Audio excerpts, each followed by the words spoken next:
అస్మద్గురుభ్యో నమః. లక్ష్మీనారాయణుల దివ్యపాదపద్మాలకు నమస్కారం చేసుకుంటూ వీడియోలోకి వెళ్ళిపోదాం. ప్రతి ఒక్కరి జీవితంలో ఎన్నో సమస్యలు ఉంటాయి. డబ్బు సమస్యలు, అనారోగ్య సమస్యలు, కుటుంబ సమస్యలు, ఇలా ఎన్ని సమస్యలు ఉన్నా సరే అన్నిటికీ చక్కనైన పరిహారాలు కూడా ఉంటాయి. కావాల్సిందల్లా భక్తి, శ్రద్ధ, విశ్వాసము. నమ్మకంతో మీరు ఏ పరిహారం చేసినా అది మంచి ఫలితాన్నే ఇస్తుంది ఖచ్చితంగా. అంతేగాని హేళనగా, వెటకారంగా ఇలా చేస్తే అవుతుందా అన్న అనుమానంతో చేస్తే మాత్రం ఎప్పటికీ మీ సమస్యగానే ఉండిపోతుంది. గుర్తుపెట్టుకోండి. లక్ష్మీదేవికి అత్యంత ప్రీతికరమైన వాటిలో ఎర్ర గులాబీ పూలు ఒకటి. మనం చాలాసార్లు చెప్పుకున్నాం ఈ విషయం గురించి కూడా. లక్ష్మీ అమ్మవారు త్వరగా ప్రసన్నం కావాలి అంటే ఎర్ర గులాబీ పూలతో పూజ చేశామనుకోండి, చాలా త్వరగా ప్రసన్నరాలు అవుతారు అమ్మవారు. అంటే ఒక గులాబీ పువ్వు చాలు మనం మన సమస్య నుంచి బయటపడిపోవడానికి. అంటే గులాబీ పూలతో కష్టాలన్నీ తీరిపోతాయని నేను చెప్పట్లేదు. వాస్తు శాస్త్రం చెప్తోంది. కాబట్టి త్వరగా వాళ్ళ అప్పులు తీరిపోవాలన్నా, ధనం చేతికి అందాలి అన్నా ఏదైనా ఒక శుక్రవారం సాయంత్రం సమయంలో గుర్తుపెట్టుకోండి. ఒక ఎర్ర గులాబీ పువ్వు మీద ఒక కర్పూరం బిళ్ళను పెట్టి లక్ష్మీదేవికి హారతి ఇవ్వండి. గులాబీ పువ్వుపై కర్పూరం వెలిగిస్తే విపరీతమైనటువంటి ధనయోగం కలుగుతుంది అంటుంది శాస్త్రం. ఇంట్లోకి అమ్మవారు చక్కగా అడుగు పెడతారు. ధనలాభం కలుగుతుంది. ప్రతి ఒక్కరికి ఎన్నో కోరికలు ఉంటాయి. మరి మన కోరికలన్నీ తీరాలి అంటే తీరిపోతాయా? తీరతాయి. మన కర్మ అడ్డుపడుతూ ఉంటుంది కోరిక తీరకుండా.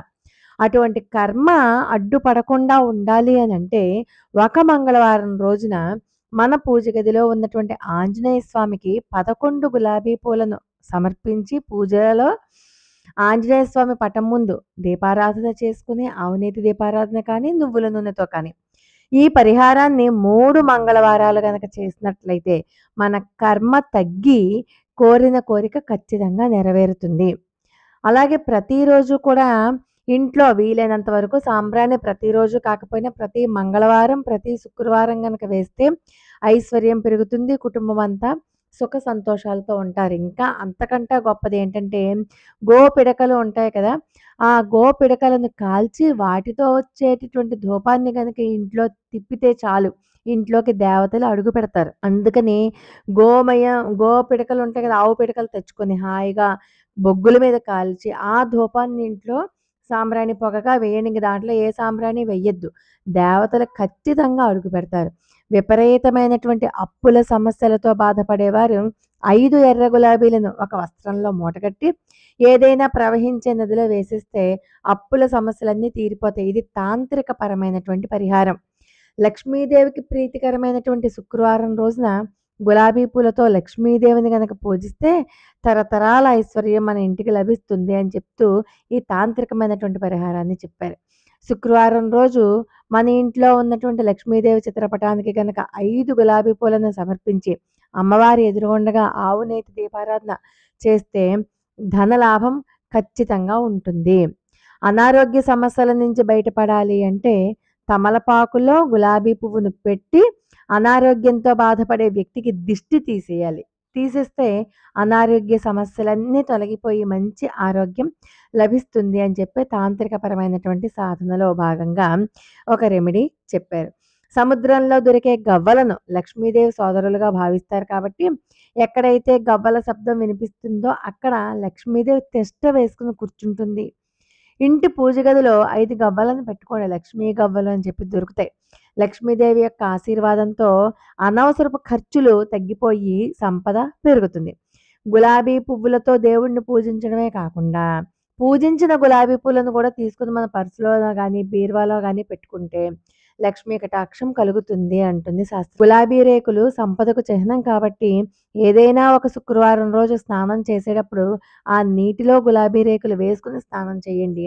జాతక దోషాలన్నీ తొలగిపోయి జాతకంలో మన ధనరేఖ మెరుగుపడుతుంది. ఉద్యోగంలో ఇబ్బందులు పడుతుందా, లేకపోతే మంచి ఉద్యోగం కోసం వెతుకుతున్నా కూడా 40 రోజుల పాటు చెప్పులు వేసుకోకుండా కాళ్ళకి ఆంజనేయ స్వామి ఆలయానికి వెళ్ళి ఎర్ర గులాబీ పూలను సమర్పించండి. ఆ 40 రోజులు మీరు చెప్పులే వాడద్దు అసలు. ఉద్యోగం రాని వారికి మంచి ఉద్యోగం లభిస్తుంది. అలాగే ఉద్యోగాలు చేసేవారికి ప్రమోషన్లు కలుగుతాయి. బీరువా మీద పసుపు రంగుతో స్వస్తిక్ గుర్తును వేసుకోండి. ఇది తరచూ చెప్తున్నటువంటి రెమెడీయే. మీ బీరువాలో లక్ష్మీదేవి హాయిగా ఎక్కడికి వెళ్ళిపోకుండా అలాగే ఉంటుంది. ఒక చిన్న లక్ష్మీదేవి ఫోటోను కూడా ఇంట్లో ఉన్నటువంటి డబ్బులు ఉన్నటువంటి బీరువాలో పెట్టుకుంటే అది చాలా మంచిది. డబ్బు కష్టాలు లేకుండా ఉంటాయన్నమాట. అలాగే రాళ్ళ ఉప్పును ఒక గిన్నెలో, ఒక గాజు గిన్నెలో పోసి దాని మీద ఒక నిమ్మకాయని పెట్టి బీరువా కింద పెట్టండి. పెడితే ఈ పరిహారం ఎప్పుడు చేయాలి? ఆదివారం నాడు చేసి నెక్స్ట్ మళ్ళీ వారం అయిపోయాక శనివారం వస్తుంది కదా! అప్పుడు ఆ శనివారం నాడు ఆ సాల్ట్‌ని తీసి సింక్‌లో వేసేయండి. నిమ్మకాయనేమో చెట్లలో వేసేయండి. ఈ పరిహారాన్ని పాటిస్తే గనక ఇంట్లోకి వెంటనే లక్ష్మీదేవి అడుగుపెడుతుంది.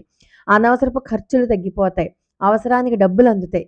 అలాగే ఎర్ర కందిపప్పుని, మామూలు కందిపప్పు కాదు, ఎర్ర కందిపప్పుని ఎవరికైనా దానం చేస్తే ఇంటికున్న అప్పు సమస్యలన్నీ తీరిపోతాయి.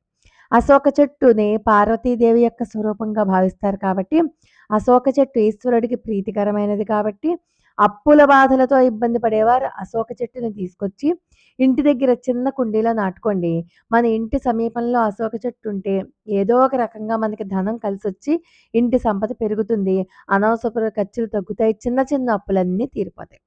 లక్ష్మీదేవిని త్వరగా ప్రసన్నం చేసుకోవాలి అంటే శుక్రవారం రోజు రాత్రి నిద్రపోయే ముందు పూజ గదిలో ఉన్నటువంటి లక్ష్మీదేవి చిత్రపటానికి ఒక గులాబీ పువ్వును పెట్టి లక్ష్మీదేవికి నమస్కారం చేసుకుంటే ఇంట్లోకి డబ్బు చక్కగా వస్తుంది పుష్కలంగా మనకు సరిపోయేలాగా.